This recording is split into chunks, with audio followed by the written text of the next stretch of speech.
Guys, I don't know anymore. I just watched Knights of the Zodiac and I don't know, man. If you can't tell, this movie isn't very good. No, it's pretty stinky. This movie is an adaptation of the Saint Seiya series, and while I'm not the biggest Saint Seiya fan in the world as I haven't really gotten into it, I know for a fact that this is not the source material, and anime adaptations to live action don't have a very good rep, especially when made by American production companies and studios and people, and considering who this movie is made by, there wasn't much hope. And by the way, I'm gonna be spoiling some stuff in the movie, so if you're like really eager to go watch this movie and don't want spoilers, then you need to reevaluate your decision. But anyways, let's talk about this movie, and I guess we'll get the one positive out of the way. Some of the action in this movie is actually decent. The stunt work and choreography is very good for the most part, and is probably the standout part of this movie. Specifically before the third act, the action is surprisingly really well done. It has a lot of Tokukatsu inspiration, and I really like Tokukatsu. I love me some Power Rangers, so it was a nice little treat. I just wish there was more than like 2 fights before the last 30 minutes of the movie, because then it would have probably made the rest of the film bearable. The only major complaint I have about the action is that there is just way too much slow-mo and some weird cuts, like really awkward cuts. But that's about it. Yeah, that's it. That's the only nice thing I'm gonna say about this movie. The rest of it sucks. Along with the really weird slow-mo, there's like 2 scenes in this movie that have this really weird low frame rate slow-mo, and it just doesn't look good. Like it's really bad. It looks like the amateur slow motion you do in Sony Vegas before you learn how frame rate actually works, and in general, the movie just doesn't look that good. There's like 2 good shots in the entire thing, and the rest just looks like cheap video taken on a cheap set. And I get it only has a $60 million budget, which isn't really enough for this big, grand, epic fantasy movie, but that should still be enough to get you more than like 2 decent set pieces. A lot of the bigger, more grand action sequences are almost entirely CGI,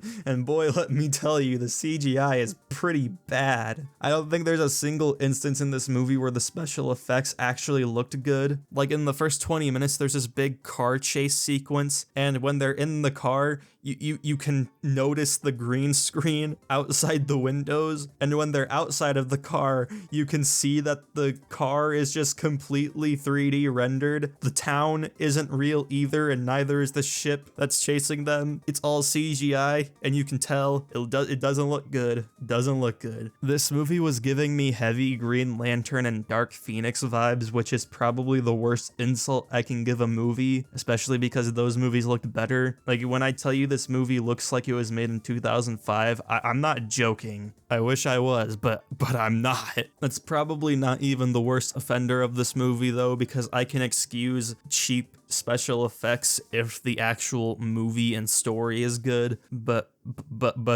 it's not.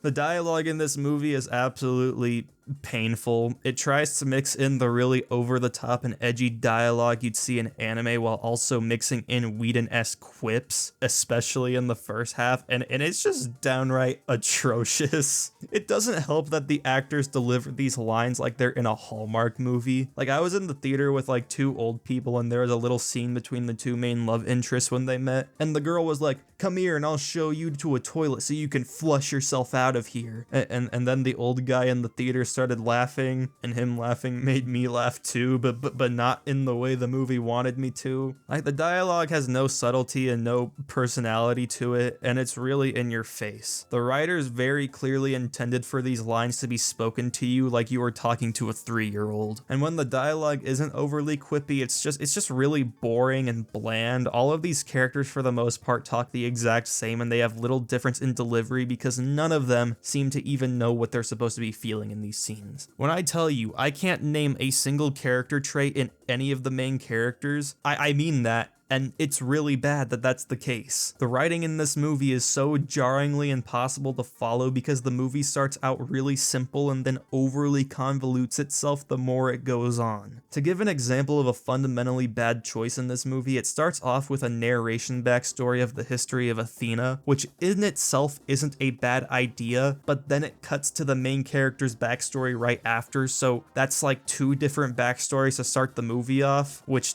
doesn't work. What would have been better is if the movie started with the main character's backstory and then gave us the backstory of Athena when we actually meet her in the story. There's no reason why that wouldn't have worked. Hell, it would have made the movie easier to follow and overall more cohesive, because you'd be learning everything with the protagonist. And considering how Seiya has almost no personality or character traits in this movie, that would have been a very big help. His backstory in general doesn't even have much to do with the actual plot. Like, his entire goal and motivation is to find a sister, but that's completely irrelevant to the actual story, and about halfway into it, it's just completely irrelevant. And then at the end of the movie, they tease a sequel where they go to look for his sister, and I think I have some bad news for Sony. I don't think this is getting a sequel. Speaking of convoluted, the villains in this movie suck. They changed main villain like 3 different times, and the one villain that actually seemed interesting because he's the only one that had a bit of personality and the only one that was built up to,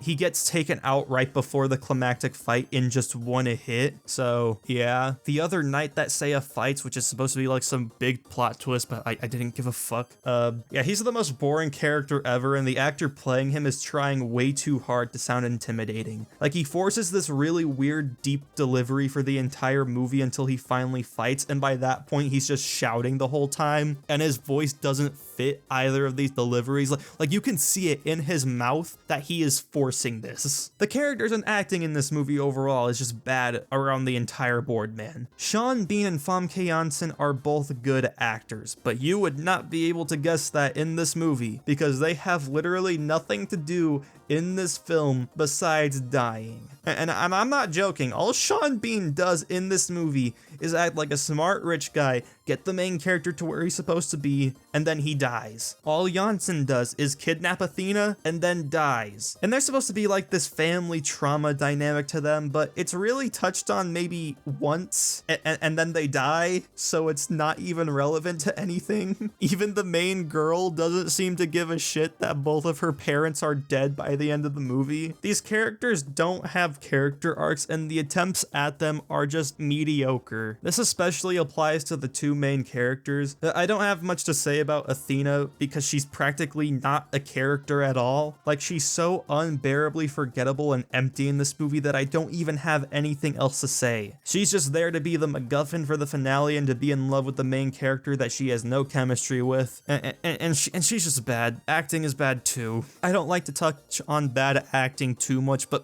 it needs to be pointed out here. And with that being said, McKenna Saint Seiya is just...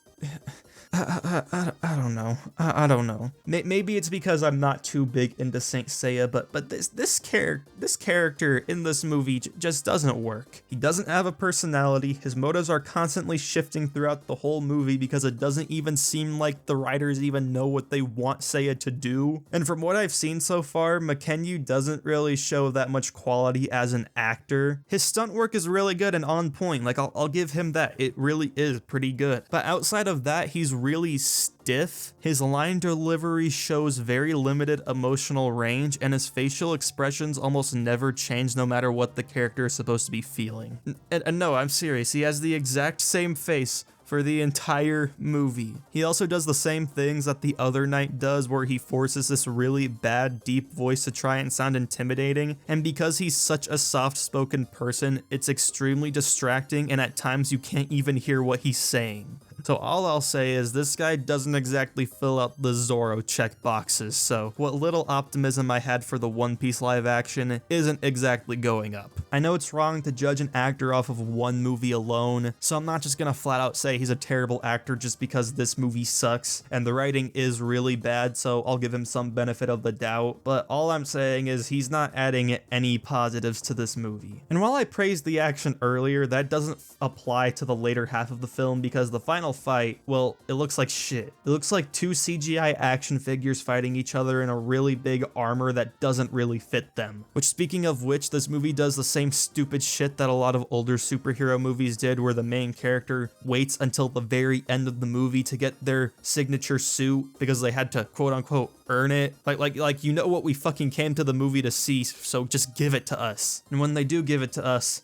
it looks bad. It looks really bad. There's like a bunch of really bad red and blue gas all over them to try and make them glow, which makes their clashes look really sloppy and makes the shots around them look really weird to make out. Like, the entire third act looks like the biggest CGI mess imaginable, and it really shows that its budget was limited because nothing at all looks like it was made with more than $10 to spare. Like, okay, overall, I don't know what I even expected, but what I got was a pretty shitty movie. Is it like Dragon Ball Evolution Tears of Awful? Maybe not, maybe not. I won't go that far, but it's still pretty awful. Like, it's still like a 3 out of 10 movie at best. It's just another example out of so many others that adapting big anime series into live action is just not a good idea. But hey man, the One Piece live action might be— no, just no. If anything, this makes me even more certain that that won't be good. If you want Saint Seiya, go watch the original series or read the manga. Not this bullshit. I'm annoyed and tired now, so I'm just gonna go. If you like this video, please